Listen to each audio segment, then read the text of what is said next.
Amis Lidomaniacs, bonjour et bienvenue dans cette nouvelle vidéo. Aujourd'hui un petit top 5 des jeux Kickstarter du moment, sachant que ce top 5 est complètement subjectif et que les jeux vous sont présentés sans ordre particulier.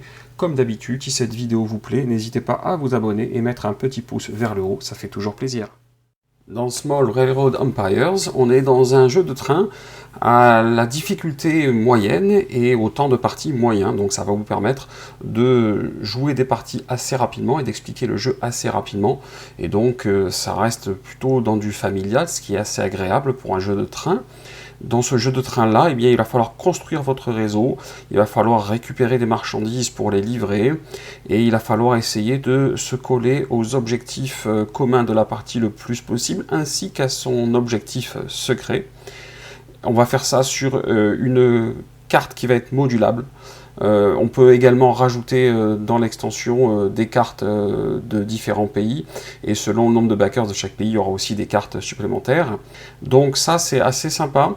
La mécanique est fluide, rapide, efficace. On peut jouer et rejouer des parties. Le jeu est assez joli, assez complet.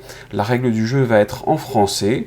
Donc ça peut être intéressant pour vous si vous cherchez un petit jeu de train où vous êtes vraiment dans l'ambiance du jeu de train, mais qui ne soit pas trop compliqué à expliquer et à jouer, et vous pouvez ressortir assez facilement dans tous vos groupes de joueurs. Ausonia est un deck building qui se situe au XVIIe siècle, mais dans un XVIIe siècle alternatif et magique.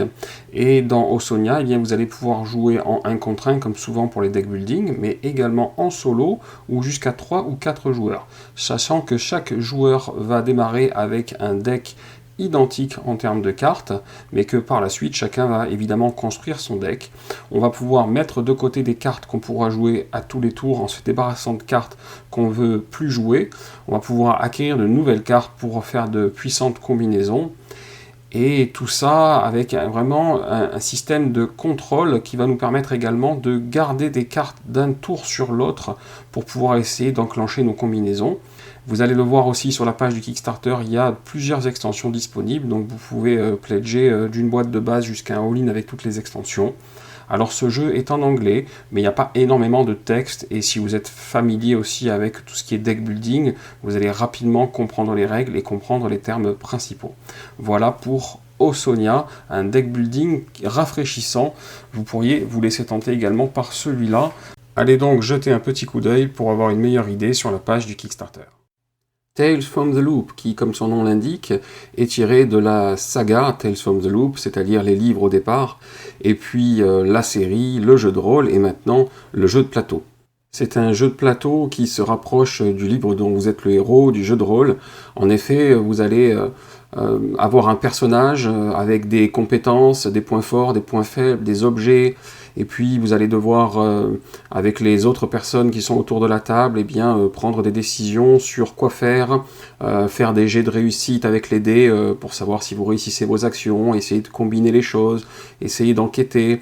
Et c'est un jeu qui est assez narratif, puisque vous allez avoir beaucoup de textes et beaucoup de choses à lire pour avancer dans vos enquêtes, car en effet, vous allez jouer différents scénarios, et chaque scénario, eh bien, il va falloir essayer de trouver comment le réussir, et puis essayer d'y parvenir, et si vous n'y réussissez pas, vous allez pouvoir essayer de le rejouer une fois par la suite.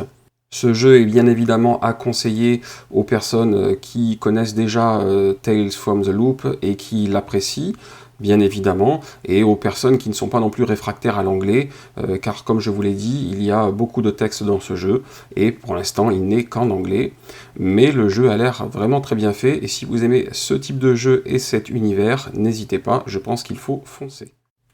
Voici The Great Race. Dans The Great Race, nous sommes dans les années 30, et au volant de votre auto-chenille, vous allez vivre la plus incroyable des aventures humaines. Vous allez mener votre véhicule des jungles africaines à la cordillère des Andes, des déserts infranchissables au plus haut sommet du monde. Vous allez gérer votre équipe d'assistants pour mener votre véhicule d'un bout à l'autre d'un continent. Vos éclaireurs ouvriront le chemin, vos mécaniciens répareront votre auto-chenille et la piloteront d'étape en étape, quand vos escortes garantiront la sécurité du convoi. C'est donc toute une expédition, et vous allez devoir faire de la gestion de ressources, de la programmation, de l'optimisation pour prendre l'ascendant sur les autres participants et arriver le premier à bon port pour gagner la course. The Great Race est intégralement en français, vous propose une carte complète de l'Afrique ou de l'Amérique du Sud comme continent, avec des jetons et un sachet correspondant pour chaque continent, avec pas mal d'options également au niveau du pledge pour rajouter du mode solo, du 5e joueur et pas mal d'autres petites choses encore qui se préparent et qui arrivent. C'est un très bon jeu à mon avis qui vaut le détour. Vous pourriez vouloir vous laisser tenter par celui-là. En plus, il est Europe friendly, donc vous n'aurez pas trop de frais d'envoi non plus pour le commander. Voilà, c'était The Great Race. Canvas. Alors celui-là, c'est un petit jeu qui a des inspirations multiples. Au côté artistique, on pourrait penser à du Dixit. Pour l'utilisation des transparents, on est sur du Mystic Veil. Et l'ensemble est assez bien réussi. Vous allez devoir créer votre œuvre d'art en essayant de la faire artistiquement parlant, le plus collé aux objectifs de la partie.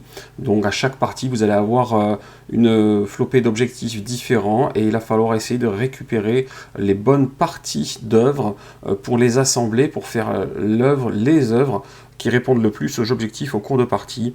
Et pour cela, vous aurez une ligne de cartes transparentes.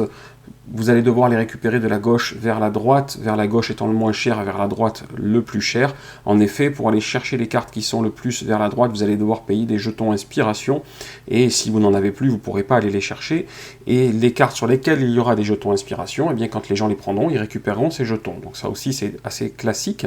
Mais ce qui est pas mal, c'est que les œuvres vont changer complètement d'une partie à l'autre, que les objectifs vont changer complètement d'une partie à l'autre, et puis que de la même manière que dans Mystic Veil, eh bien, vous aurez des pochettes pour ranger vos transparents à l'intérieur et finaliser vos œuvres. Donc vous allez avoir des arrière-plans, puis votre œuvre par-dessus en 3 volets, et le tout dans une pochette plastique, ce qui va créer votre œuvre.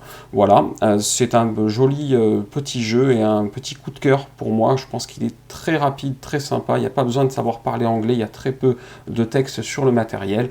Allez regarder ça, ça devrait vous plaire. Sur Ludomaniac, je vous avais déjà parlé de Clinique Édition de Luxe en vous présentant le jeu et les règles. Et bien sachez qu'à l'heure actuelle sur Kickstarter, il y a une mini extension Covid-19 et que si vous achetez cette mini extension Covid-19, eh bien 10 € par jeu sera reversé à l'Institut Pasteur entre autres.